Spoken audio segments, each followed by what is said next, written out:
যাইম আরা কি লোহাঙ্গে তোরা বগিনে আরা তো দেশিতে নাগরিক আরা কি লোহাঙ্গে যদি দেখতাম আরা দেশিতে গাড়ি না পাইতাম আমরা তো এই দেশের নাগরিক আমরা তো এই দেশের ভোটার আমরা সরকারের ভোটার না আমাদেরকে কেন এত অত্যাচার করে উচ্ছেদ করে আমাদেরকে মেরে ফেলেন আমাদেরকে গলা টিপে মারেন নালে আমাদেরকে ঠেট্টার দিয়ে সই দেন দীর্ঘ কিছুদিন ধরে আমাদেরকে বলতেছে তোমাদেরকে উচিত করে দেওয়া হবে মাইক দিয়ে পাবলিসিটি করতেছে এমনি মাইক ক্যাসেট যেভাবে বাজে ওইভাবে মাইকটা বাজে কে বলছে কোথেকে আসছে ওইটা আমরা সঠিকভাবে জানি না আমরা শুধু মাইকের শব্দ শুনি দেখি যে এদিন আবার 3-4 দিন হচ্ছে এসকাবেলা চলে আসছে আয়সা যেদের বলতেছে আমাদেরকে তোমরা আমাদের লোড যেটা একটা ম্যাপ দিচ্ছে আমাদেরকে ম্যাপ থেকে 5 ফুট 6 ফুট ক্লিয়ার করে দাও আমরা এক দফে ক্লিয়ার করে দিচ্ছি লোডের জন্য কাজ করতে হবে সরকারি কাজ আমরা যদি সহযোগিতা না করি কে করবে আমরা তো বাংলাদেশে সাহায্য করতে আমরা সহযোগিতা করবো লোডের কাজের জন্য আমরা বাধা দিচ্ছি না লোডের কাজ ছেড়ে দিয়ে আমরা লোডের কাজ যতটুকু টাকা দিচ্ছে ততটুকু ছাড়ছি পরশু এসে বলতেছে আরো 10 ফুট ছেড়ে দিতে হবে তাও ছেড়ে দিলাম আবার কালকে সন্ধ্যায় একজন আসে বলতেছে আমাদের 46 ফুট লাগবে তোমরা এখান থেকে উচিত হয়ে যাও তোমাদের ঘর তোমরা নিয়ে চলে যাও তাহলে আমাদেরকে কোনো নোটিশ কোনো কেউ বলে নাই শুধু মাইক দিয়ে বলতেছে এটা কোথেকে আসছে কে দিতেছে নিউজ ওইটা আমরা জানি না শুধু আমরা মাইকের শব্দ শুনে আমরা ওই জন্য আমরা ভয় ভীতি কেন আমাদের যাওয়ার থাকার জায়গা নাই এখন আজকে 30-40 বছর ধরে এখানে কোনোদিন কেউ বলে নাই আজকে হঠাৎ আইসা আমাদেরকে বলতেছে তোমরা উচিত হয়ে যাও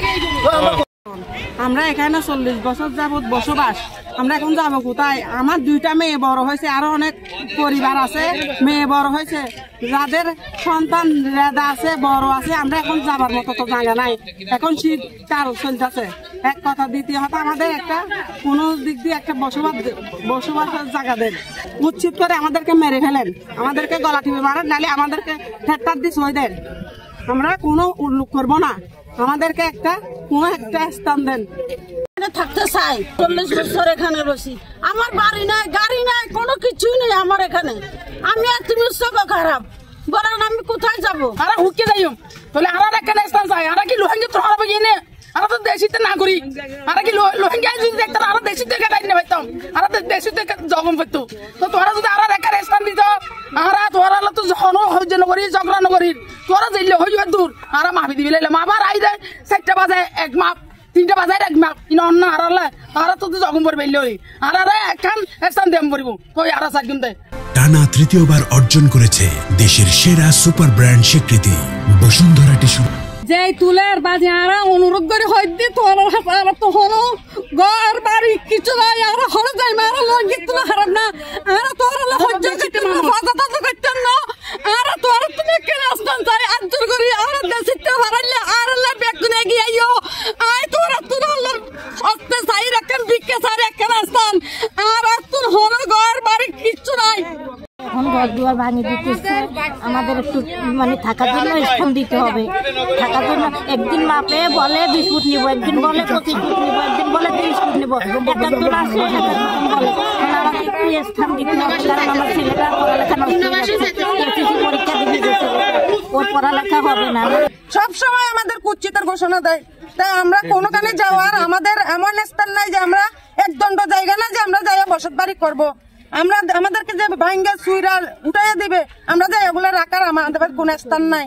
আমরা তো এই দেশের নাগরিক আমরা তো এই দেশের ভোটার আমরা সরকারের ভোটার না আমাদেরকে কেন এত অত্যাচার করে যারা করতেছে তারা তো আমাদের মতো মানুষ আমরা তাদের মানুষ না আমরা সরকারের মানুষ না আমাদের এত হাজার মানুষ এখানে 1-2টা ঘর না এখানে শত হাজার ঘর এত পরিবার আমরা কোনোখানে যাওয়া সম্ভব না প্রতি বছর পানি আসে এর মধ্যে কোন রকম বাচ্চা কাচ্চা নিয়ে কোন রকম থাকি এরপরে হঠাৎ করে এসে আমাদেরকে বলে যে উচ্ছেদ করে দিবে থেকে বলে খারাপ বলে সেটা আমরা জানি না শুধু মাইকের আওয়াজটা শুনি কিন্তু কে বলে এখানে সরকার নাই কিন্তু মন্ত্রী তো এখনো আছে যদি মন্ত্রী যদি কাজটা না নেয় তাহলে নেতাকে এখানে কাজটা কিভাবে শুরু হয় তাহলে কাজ যদি শুরু হতে পারে আমাদেরকে প্রথমে একবার বলে যে অর্ধেক খুলে দাও এরপরে বলে যে ঘরে অর্ধেক যে আমরা মানসম্মানের সারা যতটুকু ছিল অর্ধেক আমরা ওখানে পিছনে নিয়ে গেছি তারপরে ওরা বলে যে কালকে আবার এসে বলে যে এগুলো ছেড়ে দিতে হবে তাহলে এরকম ঘরের কি আমরা কি এখানে থাকতে পারবো পুনর্বাসন দিতে হবে আমরা টাকা চাই না কিছু চাই না জায়গাও চাচ্ছি না আমাদেরকে একটা থাকার স্থান করে দেন